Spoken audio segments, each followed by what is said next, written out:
ಅಯ್ಯೋ, ನೀನ್ ನನ್ನ ಅರ್ಧ ಅಂಗಿ ನನ್ನ ದೇಹದಲ್ಲಿ ನಿನಗೆ ಅರ್ಧ ಭಾಗ ಕೊಟ್ಟಿದ್ದೀನಿ ಅಂತೆಲ್ಲ ಹೇಳ್ಬಿಟ್ಟು ಇನ್ಯಾರ್ಗೋ ಅವ್ರ ಮಂಚದಲ್ಲಿ ಅರ್ಧ ಭಾಗ ಕೊಟ್ಟಿದ್ದಾರೆ. ನಿಜ ಹೇಳಿದ್ರೆ ಕೋಪ ಬರುತ್ತಲ್ವಾ ಎಲ್ಲರಿಗೂ?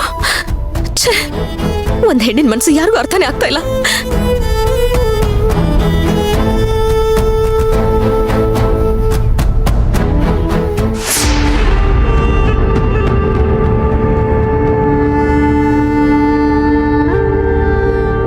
ನೋಡು ನೋಡು ಅವಳನ್ನ ಹೇಗ್ ಮಾತಾಡ್ಬಿಟ್ಟು ಹೋಗ್ತಿದ್ದಾಳೆ.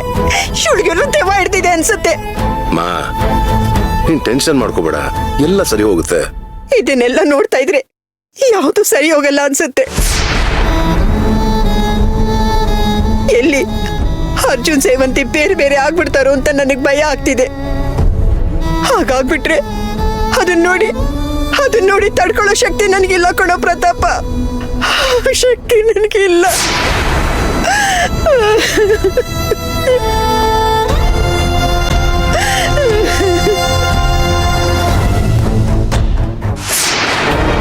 ಅಶ್ವಿನ್, ಸೇವಂತಿ ಬರ್ತಾಳೆ. ಶುರು ಮಾಡು.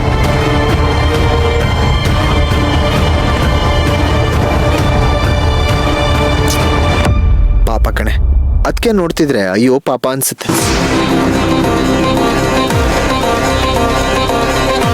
ಪಾಪ ಅನಿಸ್ಬೇಕಾಗಿರೋದು ನಿಮ್ಮ ಅತ್ತಿಗೆ ಬಗ್ಗೆ ಅಲ್ಲ, ಅರ್ಜುನ್ ಭಾವನ್ ಬಗ್ಗೆ.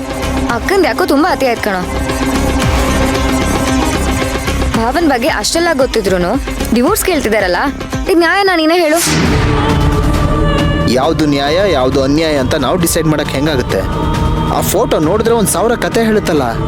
ಪ್ರತ್ಯಕ್ಷವಾಗಿ ಕಂಡ್ರು ಪ್ರಮಾಣಿಸಿ ನೋಡ್ಬೇಕಲ್ವಾ? ಅದ್ ಹಂಗಲ್ಲ ಪೂಜಾ.